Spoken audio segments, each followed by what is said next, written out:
Queremos entonces darle la bienvenida al siguiente conferencista. Es un gusto para mí presentarles al doctor Fernando Mejía.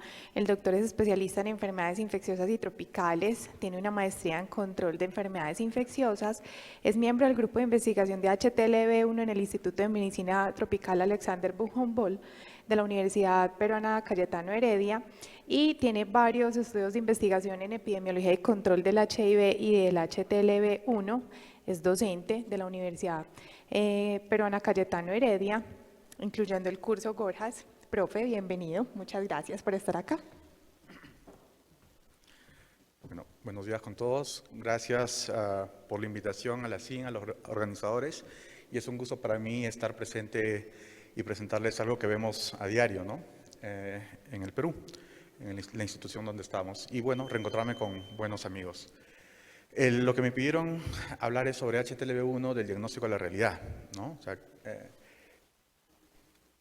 esa es la agenda que vamos a tener. Vamos a hablar un poco de generalidades, un caso de la vida real que quizás en algún momento ustedes van a poder tener, que es lo más frecuente, y las implicancias clínicas individuales en salud y en salud pública de esta condición. Sabemos que el HTLV1 es una infección prevalente en algunas áreas del mundo. Se cree que hay entre 5 o 10 millones de personas infectadas. Sin embargo, hay muchas limitaciones porque la información disponible es escasa, ¿no? Ustedes pueden ver en ese mapa, hay muchas áreas que no hacen estudios de prevalencia, no hay seguimiento de los casos, las poblaciones estudiadas son bien variables y también los métodos diagnósticos, inclusive para la confirmación. Entonces, se cree que hay una subestimación de estos 10 millones de casos, ¿no?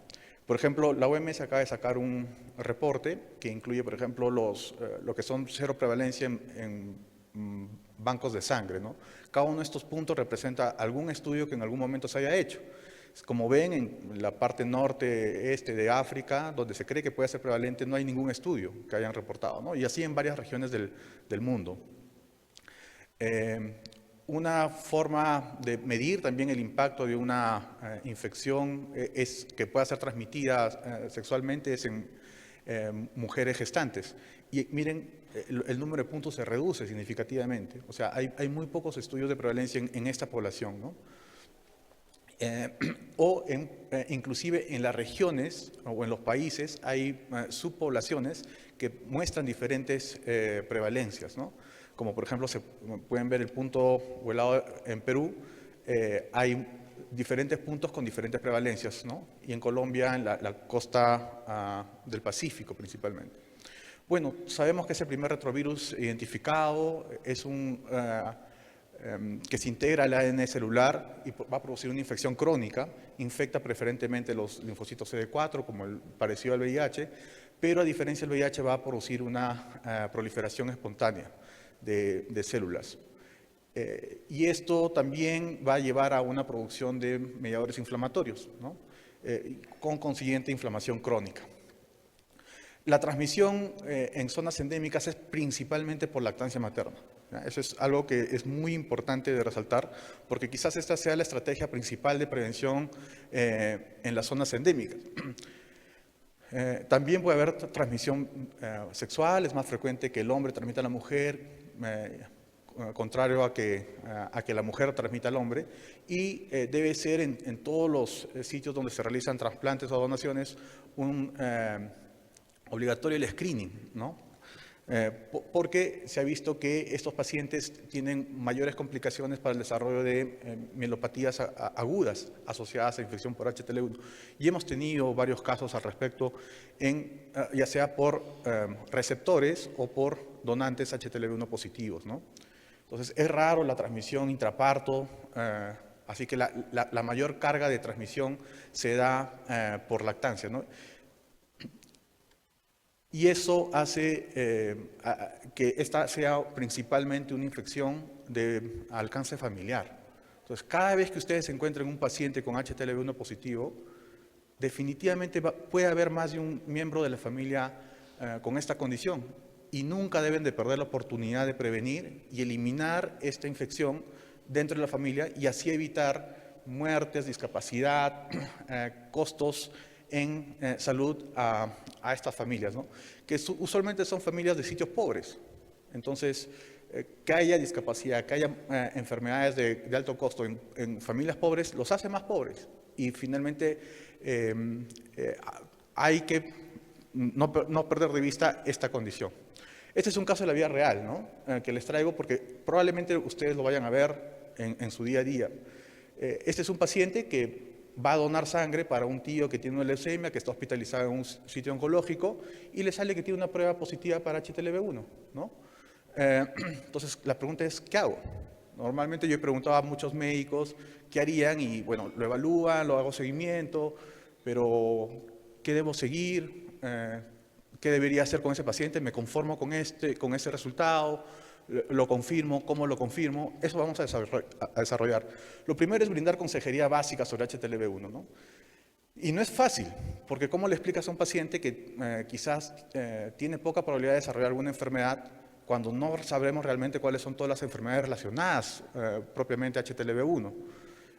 Y lo segundo es que muchos de los pacientes googlean esto y confunden HTLV1 con VIH. Recordemos que el VIH inicialmente fue llamado HTLV3, ¿no? Entonces muchos de los pacientes vienen y dicen, bueno, me han diagnosticado HTLV1, 2, de repente paso en el tiempo a ser 3 y desarrollo VIH, SIDA. Entonces hay mucha confusión en respecto a eso. O sea, hay que explicarle muy bien a los pacientes que esto no tiene ninguna relación. Son dos virus completamente diferentes, ¿no? Desde su forma de transmisión predominante, desde su forma de proliferación, desde la clínica, tratamiento, es muy diferente. Entonces, y hay que explicar que puede haber más de un miembro de la familia que lo tenga. Y esto puede ser muy impactante, ¿no? Porque la principal persona sospechosa de que te haya contagiado no es tu pareja.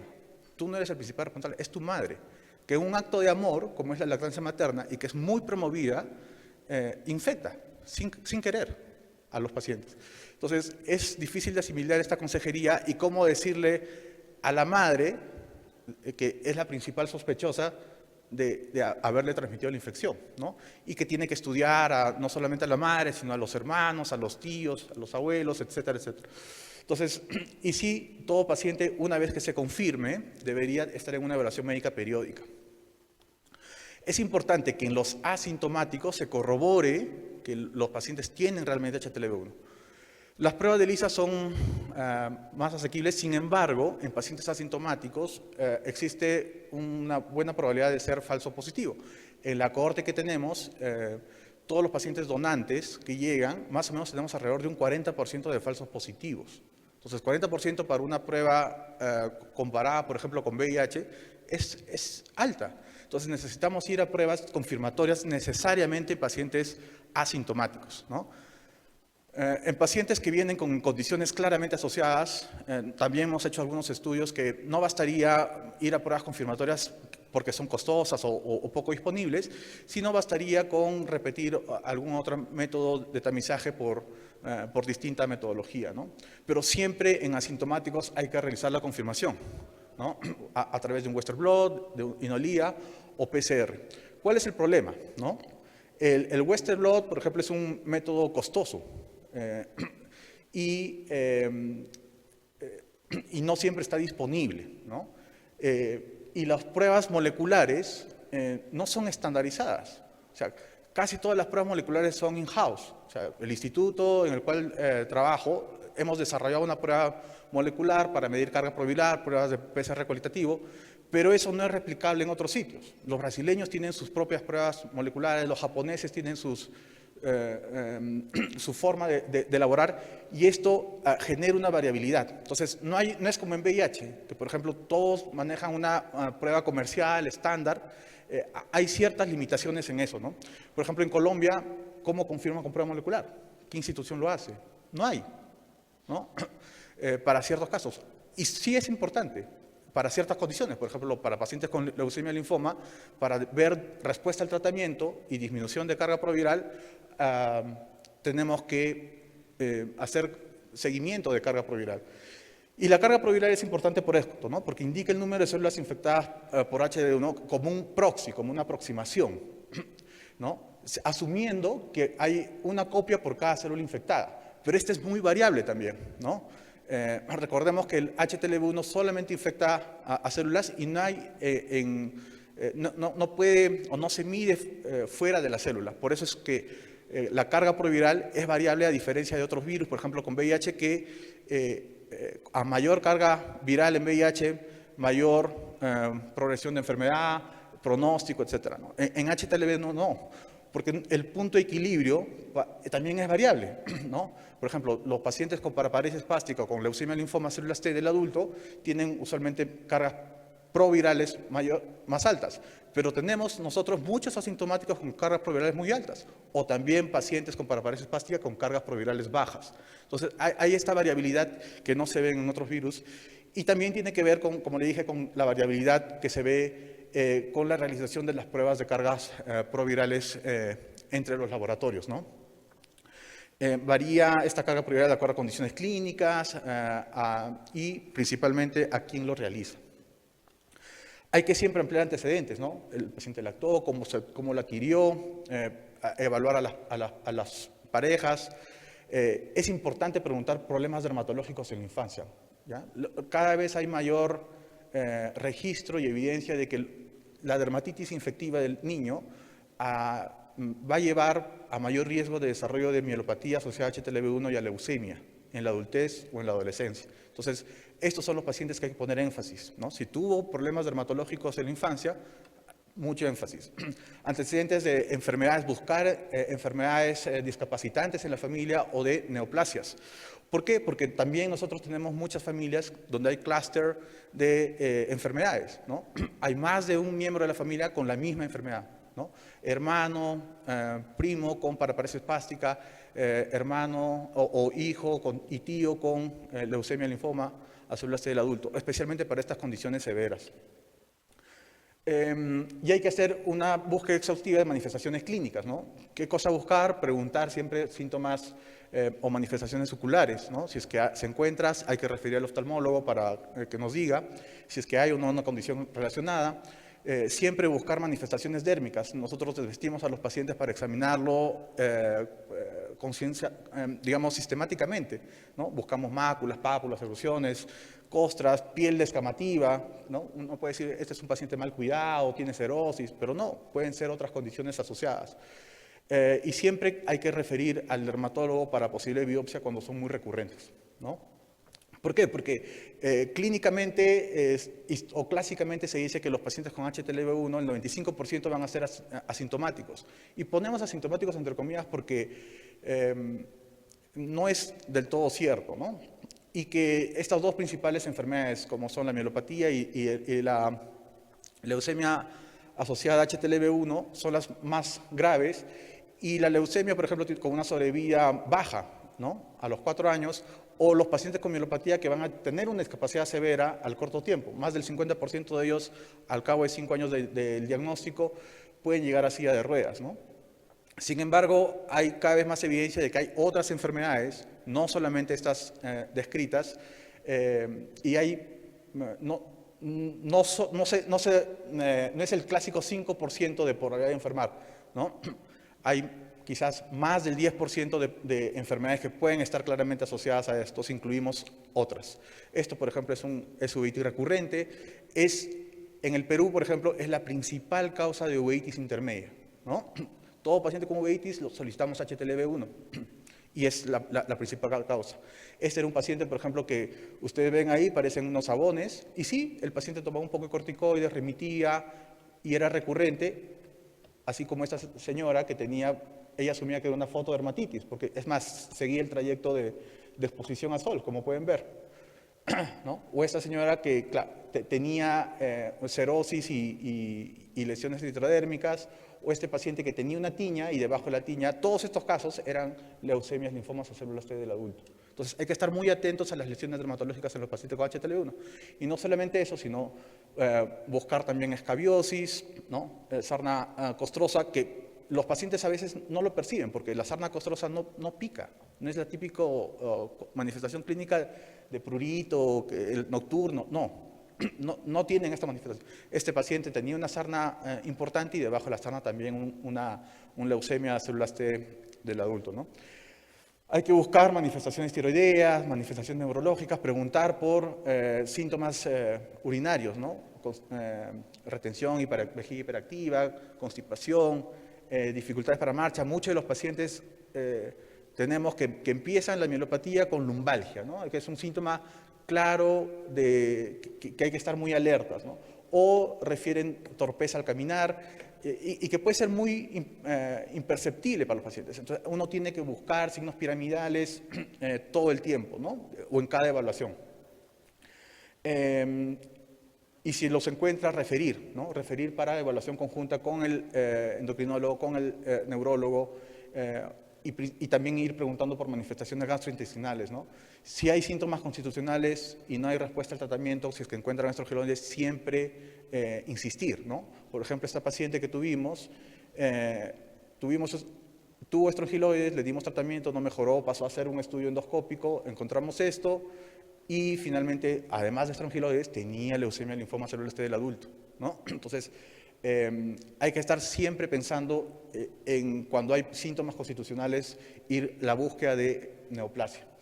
Cuando el paciente es asintomático, en realidad lo mínimo que hacemos es hacerle un hemograma, tratando de buscar linfocitos en sangre periférica, y hacer un parasitológico buscando estrongiloides. También el diagnóstico de estrongiloides no es fácil, ¿no? Es porque no hay un método, un gol estándar, y los métodos diagnósticos más sensibles a veces no están disponibles, ¿no?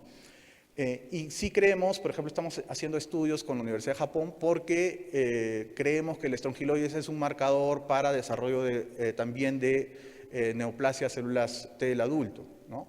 En caso de HTLV1. Porque hay parece que fisiopatológicamente puede ser un factor activador, ¿no? De neoplasia. Eso todavía lo vamos a ver en el tiempo. Y dependiendo de la condición clínica que tenga el paciente, se solicitarán otros estudios, ¿no? Eso es lo típico que vemos en los pacientes asintomáticos, a veces que tienen formas crónicas o pre-ATL, lo que llamamos. Y nunca dejar de hacer la evaluación familiar. Y esto es algo que nos olvidamos. Siempre los médicos tratamos de brindar un tratamiento, pero cuando no hay tratamiento lo que debemos hacer es prevenir, ¿no?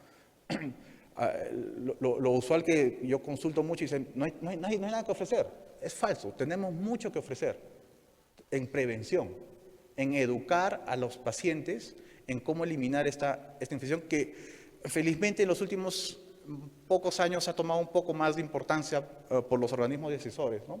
Entonces, si la mujer es positiva para HTLV1, siempre realizar pruebas a los hijos, a la madre y a la pareja. Y si es varón, siempre a la madre y a la pareja. Y así, por cada paciente que se evalúe, nosotros tenemos un algoritmo diagnóstico de búsqueda de casos positivos en la familia que hemos venido trabajando a lo largo de mucho tiempo, ¿no? Y hay que darle mensajes claros, ¿no? El HTLV1 puede ser una infección de impacto familiar, no es VIH, no les va a causar SIDA. Cuando ustedes vean pacientes severamente inmunosuprimidos y que encuentran HTLV1, ese paciente probablemente tiene una ATL de fondo, ¿no? Una neoplasia. El HTLV1 no produce inmunosupresión como el VIH, ¿no? Salvo que el paciente con HTLV1 tenga leucemia linfoma celular T del adulto, que muchas veces son difíciles de diagnosticar. Y que hay que controlar siempre la transmisión en la familia.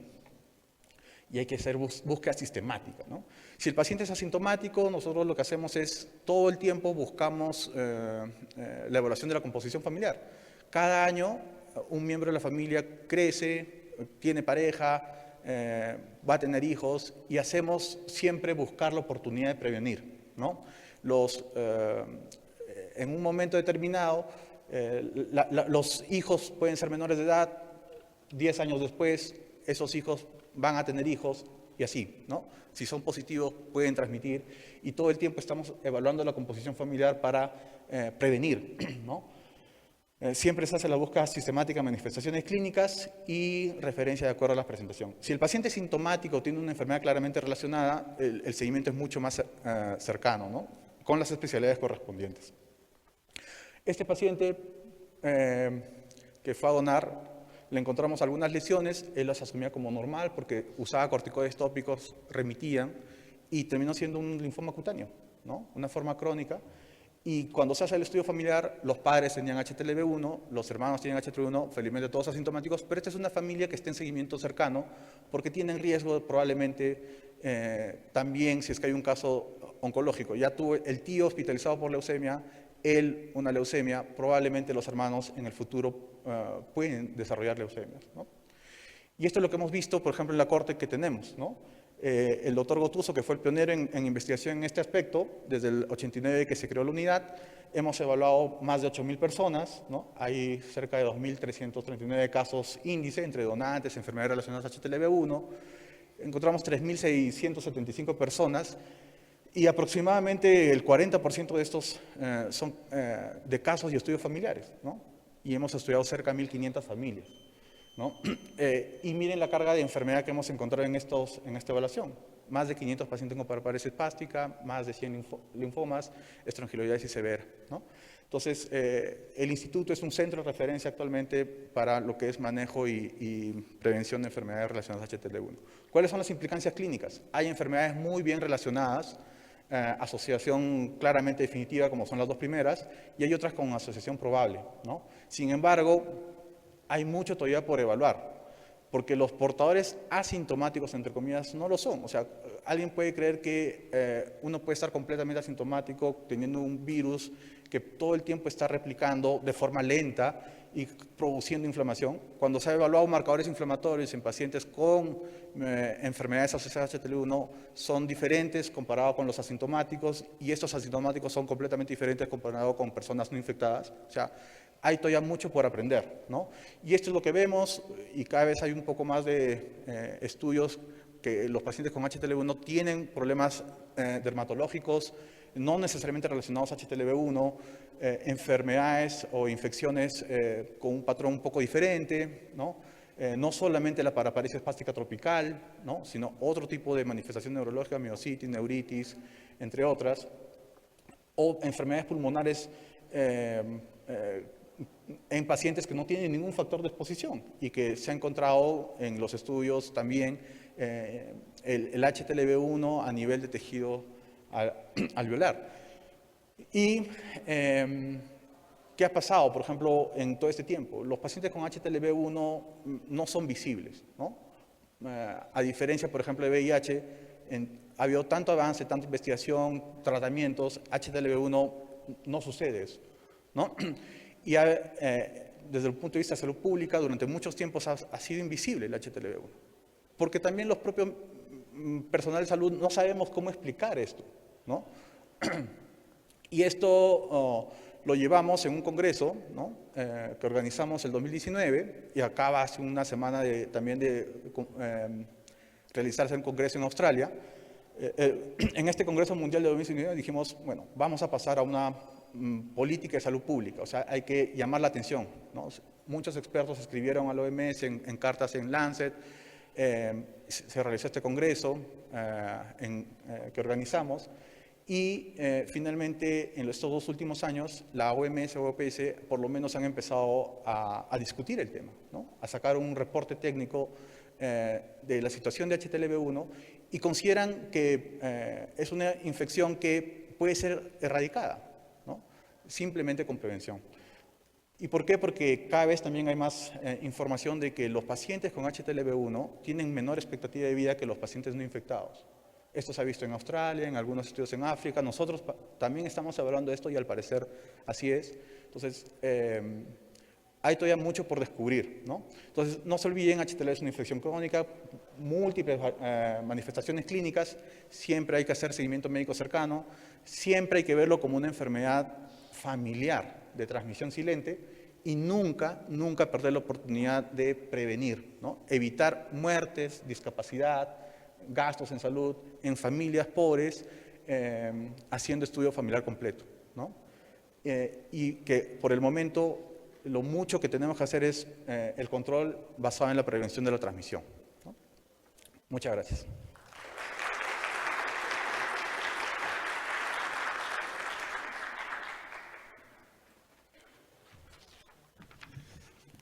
Muchas gracias, doctor Fernando. Excelente conferencia. Gracias por compartir su experiencia y las recomendaciones en el manejo de estos pacientes.